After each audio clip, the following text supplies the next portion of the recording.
Hey everybody, Shane Rice here. I want to talk about a test we're running on across about.gitlab.com in the navigation.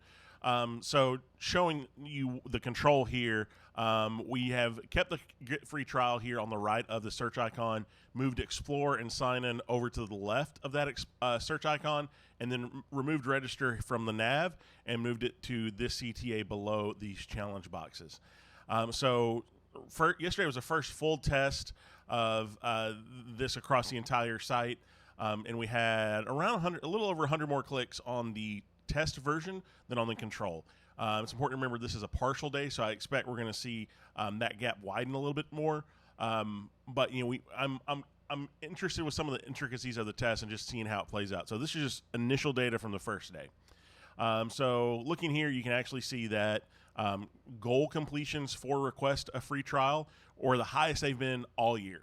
So yesterday we had 754 trial completions. So that is what we measure in Google Analytics is someone filling out the form for requesting a self-managed trial, or they click through on the SaaS trial offer and enter the product from our free trial page. And we stopped there because of the fact that we don't have Google Analytics tracking in the product.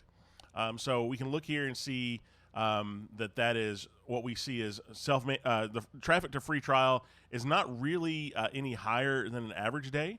So it seems like one of the things we're capturing is some pent-up demand. So right now, if you're in the test, you may notice there's a flicker when you join the page. So you see the nav for the control, and then it flickers within under a second to the test version where you see the get free trial on the far right. So I'm wondering if that's drawn attention to the trial. Maybe I'm going to keep an eye on that, and if this narrows or slows down, then I think we can draw some conclusions there. But for now, we're just watching that and aware of that as maybe a factor when we look at these numbers. This is a trial. Click on the SaaS trial. An event where you click on that link and it takes you to GitLab.com. You can see yesterday highest number since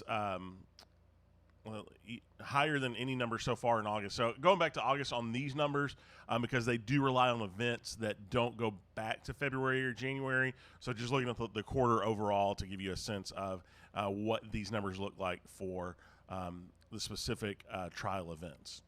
And then this is traffic to the self-managed page. So we do see that traffic is up here at the highest levels it's been.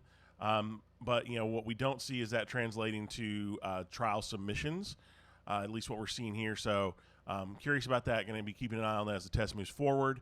And then moving on to the register. So when people click on that register link, it takes them to this gitlab.com/user/signup. And so what does that look like from the navigation? Well, so in the test, you can see we were at, just over 1,500 yesterday, or on Monday, excuse me. And yesterday with the test running across the site, we dropped that down to 873. So like almost a 50% drop on the nav side of things, which, makes sense. You move that from the, you remove it from the navigation for half the people, you should see half the number of people clicking through to register. But when we so looking at people clicking on that register CTA below the fold, and we see that we get about 95, 100 of those back. So it's not you can say we got about an eighth of the number of people that normally click on register when it's in the nav, clicking on that when it's in the CTA below the fold. So again, these are early numbers. Just want to share what I'm seeing right now. Happy to answer questions. I think the great thing about sharing these numbers now is it gives us an opportunity to improve the test, make sure we're answering the questions we may have as we move forward. So I would much rather us begin to incorporate those questions now and begin to answer those questions now than do this for 2 weeks and find, hey, we still have a bunch of questions that are left unanswered. So please hit me up on Slack if you have any questions. Look forward to sharing more of this as we move forward. Thanks.